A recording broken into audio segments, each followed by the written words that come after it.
Hello! Welcome back sa akin mga kasari-sari. Welcome back, di ba?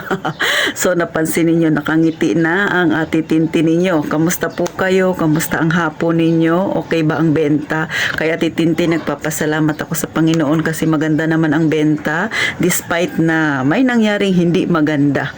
O, gaya ng huli kong vlog, nahak ang aking GCash, mga kasari. Hindi siya nakakatuwa para sa akin. Isang masamang bangungot siya dahil medyo malaki ang pera na natangay sa akin. Sa bagay, sa iba, kung mayaman sila, malit lang yun. Pero sa mga kagaya kung nasa masa ang pamumuhay, alam ko, yung mga ang buhay ay kapareha sa akin, malaking halaga na po ang 3,000 mahigit, mga kasari. Nasa 800 lang yung nabawi ko. Naipasa doon sa GCash ng anak ko yung natitira, so hindi niya na nakuha. Alam niyo mga kasari, masakit pa rin hanggang ngayon sa akin. Pero wala na akong magagawa. Kailangan kong mag-move on. Kailangan kong mag-focus ngayon sa aking tindahan. Yung GCash ko siguro mga 1 week pa ako magpapahinga. Pero ngayon, i-reveal ko na kung ano ba yung mga transaction na aking natanggap. Kung kaya kong ma-edit, mailagay dyan sa taas yung mga transaction na pinanggagawa ng hacker, ay itatry ko mga kasari. Pero hindi ko may papangako. Pero i-explain ko ito sa abot ng aking makakaya. Noong nakaraan kasi, hindi ko talaga siya masyadong ma-explain kasi nga naiiyak pa ako. Nakita nyo naman siguro talagang malungkot ang atitintin ninyo. Pero ngayon, susubukin kong ipaliwanag ng maigi sa mga nanonood sa akin dyan na magaling mag-analyze ng nangyari sa akin. Paki-comment naman kung ano bang nangyari. Alam niyo mga kasari, marami siyang trial and error na ginawa. Meron siyang ibang ginawa na naging failed pero mas marami yung success, di ba? Kasi nga halos maubos niya yung laman ng aking GCash. So eto na nga. Ang laman talaga ng GCash ko, gaya ng nasabi ko nung huli kong vlog, ay nasa 4,2. So to be exact talaga na laman niya ay 4,189.05. So ngayon, yung unang transaction na ginawa niya na ipinadala sa akin ni GCash, siya ay nagbayad ng 56.49. Tapos galing sa GCash ko, nagtry siyang magbayad to PayPal. Pero ang sabi sa pangalawang sinend sa akin ni GCash, credited back as reversal for GCash that failed with PayPal. So, ibig sabihin, nag-failed yung transaction niya na yun. So, ibinalik yung binayad niya na 56.49, which is pera ko. Kinuha niya sa GCash ko. Sunod na ginawa niya mga kasari. Eto, nag-try siya ng ibang method. So, ito ang ginawa niya. You have paid 264 pesos mula sa GCash ko to Google. So, yan mga kasari, nagtagumpay siya dyan. So, maraming na-send sa akin na kung ano-anong pinangbabayaran niya. Sunod na method na ginawa niya, pangatlong method. Yung unang method na nag-failed siya mga kasari, from GCash ko to PayPal. So, nag-failed yun. So, ginawa niya naman from GCash ko to Google. So, nakakuha na siya ng pera, mga kasari. So, nandiyan yung transaction niya. Nandito pa sa akin mga screenshot. Next na ginawa niya, pangatlong method. Di ba? Marami talaga siyang nalalaman. Dito nakalagay, you have paid 1,191.99 GCash to Ding. Hindi ko ba alam yung Ding na yan? Ano ba yan siya? Laro ba yan siya? O ano? Hindi ko alam mga kasari. Kaya kayong mga nanonood sa akin, alam nyo ba yan? I-comment nyo nga kung ano ba yung Ding na yan na binayaran niya. So yun, ngayon, nag-fail siya dyan sa Ding na yan. Ang nakalagay, sabi ni GCash, credited back as reversal for GCash card transaction that failed with Ding. So, dalawa yung na-failed niya mga kasari.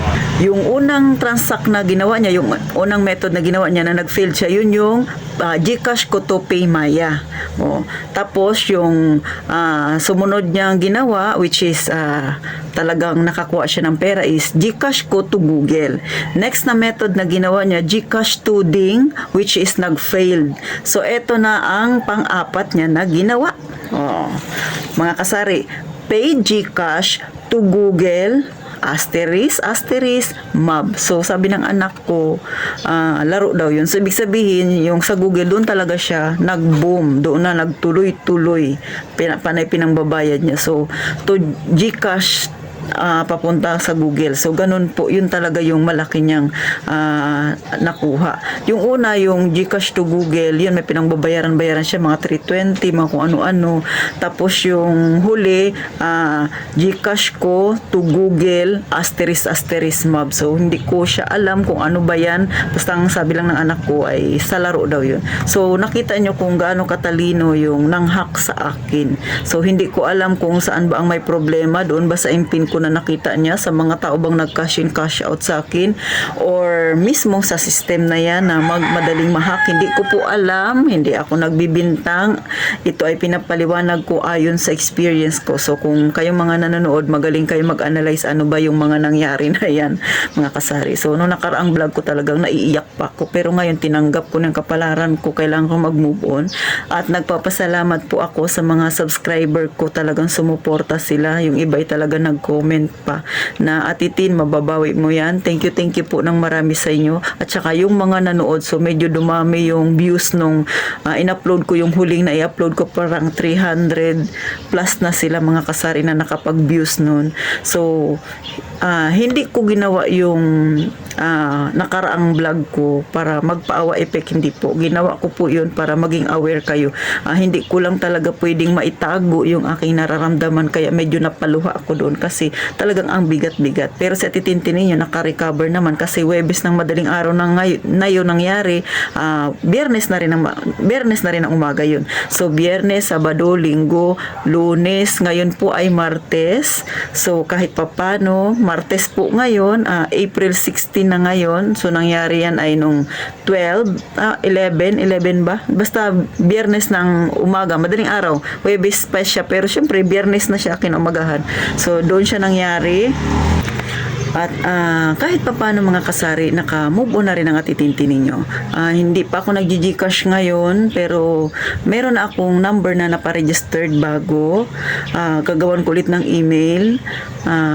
Hindi ko pa alam yung mga measurement na gagawin ko, mga kasari, para hindi na ulit mahack yung GCash ko. Pero sana wag naman na mangyari.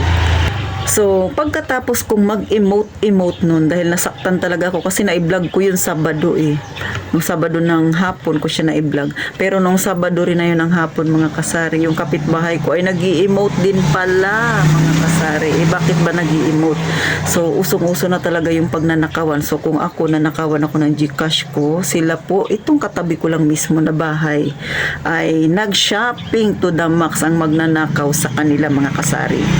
So, yung nanakaw sa kanila, dito sa kapitbahay ko, 3 cellphone, 1 bagong barina, 1 gasol na kabibili lang, flat screen TV na medyo malaki, at pera na nagkakahalaga ng nasa 9,000 daw, mga kasari. So, dalawa kami ng kapitbahay ko, nagluksa kami. Yung kasari, nung Sabado na yun, nalaman nila na ako ay, yun nga na kinaikwento ko sa, tapos sila nagsabi rin, nagtawanan na lang kami. Hindi dahil sa hindi kami nasaktan, ginawa namin parang para i-comfort yung iba, inilabas namin yan. Pinagsabi namin, gano'n na ba talaga ay mga tao ngayon? Mga perwisyo talaga sa mga taong hindi naman masasabing mayayaman yung pinangnakawan niya. Mga taong kagaya nyo rin po na nanonood sa akin, na ang buhay ay nasa masa, nagpipilit lang na kahit papano ay makaahon-ahon ng konti. So, grabe ka perwisyo, no?